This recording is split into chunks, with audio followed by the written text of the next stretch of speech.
নমস্কার বন্ধুরা, আমি আমার রান্নাঘরে এখন তৈরি করছি আনারসের চাটনি। তোমরা দেখতে থাকো। এর জন্য আনারসটা ছুলে নিয়েছি, চিনি নিয়েছি, হলুদ, আদা, কাজু কিশমিশ, লাগছে মধু, আর তার সঙ্গে লাগছে মৌরি আর আদার রস।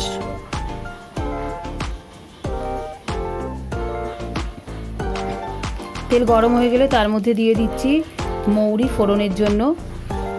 তারপর আনারসটা দিয়ে ভেজে নেব।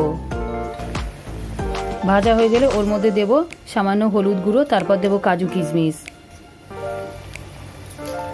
তারপর দিলাম স্বাদ মতো নুন, এরপর দিলাম চিনি, তারপর দিলাম অল্প কর্নফ্লাওয়ার গুঁড়ো যেটা সামান্য জল দিয়ে নেড়েছি,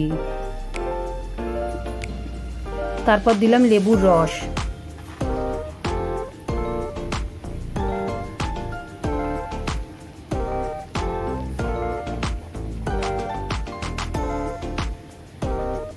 নাড়াচাড়া করবার পর দিয়ে দিলাম মধু,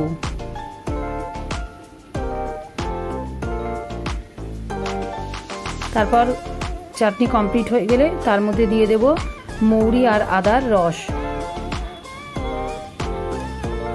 এরপর তৈরি হয়ে গেল আমাদের আনারসের চাটনি। রেসিপিটা ভালো লাগলে বন্ধুরা লাইক, শেয়ার আর সাবস্ক্রাইব করে দিও।